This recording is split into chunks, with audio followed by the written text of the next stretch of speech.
अस्सलाम वालेकुम वरहमतुल्लाहि वबरकातुहू। दोस्तों छा हाल आहे? ख़ुशि आहियो? ख़ैर तबीयत नियत आफ़ियत सां हूंदो।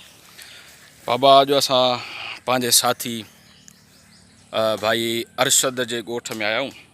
सो ॾाढा वीचारे अंब खाराइनि। हाणे हिन वक़्तु टपके अंब जे ॻोल्हा में हुअमि। सभ खां पहिरियों हिकिड़ो लभी वियो आहे, उहो मां खाधो आहे। हा, बाक़ी हे जेको आहे उहो अथमि आहे। बाक़ी दोस्तनि खे ॿुधाईंदा बाबा टपको छाखे चइबो आहे। अक्सर दोस्त ॼाणींदा हूंदा, लेकिन कंहिंखे ख़बर न हूंदी। पोइ जिन खे ख़बर न आहे ॿुधाईंदो बाबा टपको उहो जेको माना वण में जंहिंमें वधीक जेको असां वारो आहे साथी, हुनखां पुछा कयो बाबा टपको छाखे चइबो आहे, असांखे ॿुधाए साथियुनि खे। साईं ॻोल्हे थो बाबा, ॿियो लभी वियो आहे। टपको अंब चइबो आहे बाबा जेको पाल खां बिना यानी वण में ई इहो पंहिंजो जनम ले यानी पचे, उनखे टपको चइबो आहे। उन में वधीक ताक़त हूंदी आहे, मज़ो हूंदो आहे।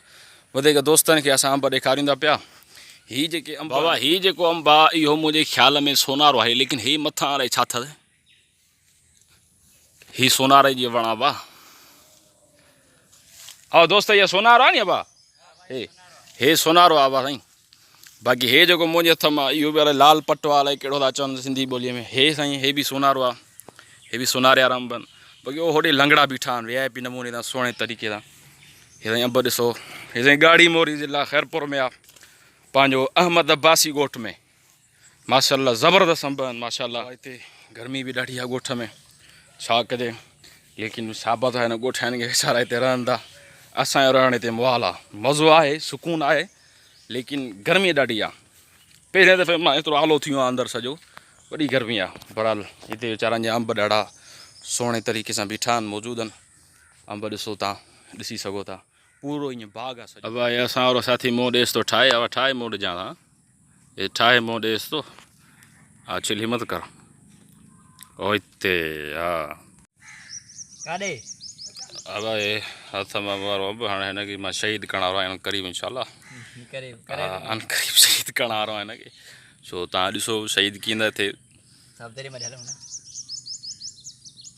वारा ई न जो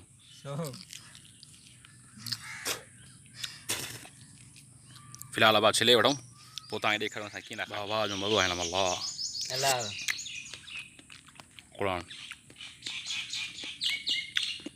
ट्रप के मज़ो ई पंहिंजो आहे। पर बाबा जानो तरह वञ, लेकिन त बि नथा छॾियूं। हिनखे चओ खंड ॾिसो, सफ़ा भलो अथई। हेड़ा साईं सभु ॾिसण वाह असां नवां भाई। अब अपनी घर की तरफ रवां दवाएँ। तो ये गाड़ी बोरी थी, हमने वहाँ अपने दोस्तों के साथ बहुत इन्जॉय किया अल्हम्दुलिल्लाह। तो आज का व्लॉग यही ख़त्म करते हैं। तो इंशाल्लाह दूसरे व्लॉग में मुलाकात होगी। अभी अपनी घर की तरफ रवां दवा है, खेड़ी शहर की तरफ। तो आप दोस्तों की दरख्वास्त है, हमेशा हमें अपनी दुआओं में याद रखिएगा।